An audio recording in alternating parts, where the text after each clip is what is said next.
are watching Discovery Health Channel. You know, I was quite certain that I could kill almost anyone. I could do these things without even thinking twice about it. A family's legacy. Bipolar disorder, a debilitating mental illness. By January of 1996, Tony Stephan was at his wit's end. His wife had committed suicide after a decade-long battle with bipolar disorder. Then his daughter and son were diagnosed with the same disease. 15-year-old Joe was tormented, too, by suicidal thoughts. I was always quite certain that I would never make it through, to next summer or to the beginning of school again, stuff like that. I was always expected, I kind of expected myself to be dead by then. And Joseph was dangerous. He was obsessed with knives.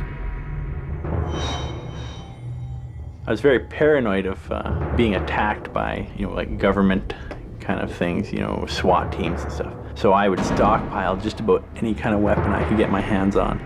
Knives, even rifles, just about anything that I could maim or destroy. I would have piled away somewhere.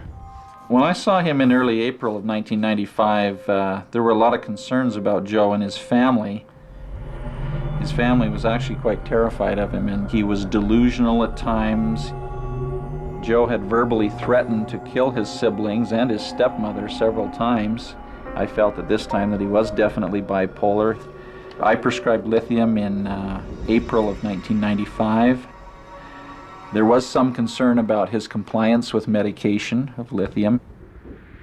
That was just a horrendous feeling. I hated that. Whenever I would take that, I would get the shakes and just feel so crappy.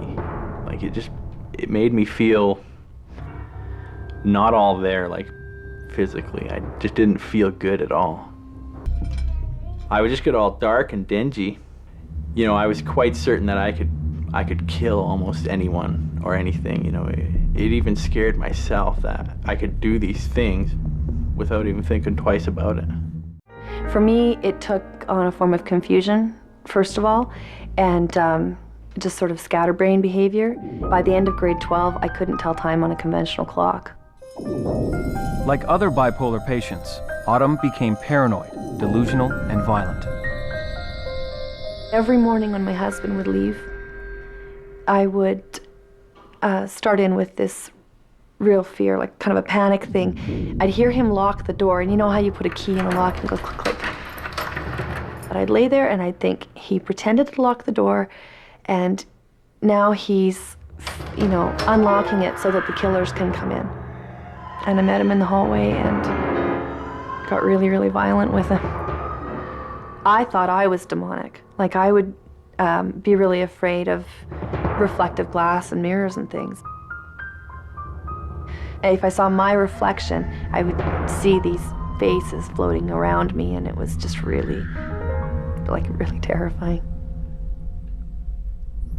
And the timing couldn't have been worse. Autumn slipped into a period of extreme paranoia. Just after the birth of her first child, James, her thoughts terrified her family. I thought I needed to kill the baby. I obsessed about ways to kill myself or to kill the baby. I didn't recognize what I was doing or thinking as really odd. It just seemed logical to me. Doctors tried a regimen of medications that cost almost $200 a month, but nothing controlled her slide. Haldol, Rivotril, Ativan, Epival, and then Cogentin was to counteract the Haldol, because Haldol makes you very stiff. You can't walk or bend. So it's like a rigid thing. Gosh, I mean, I wasn't even able to take care of myself at that point.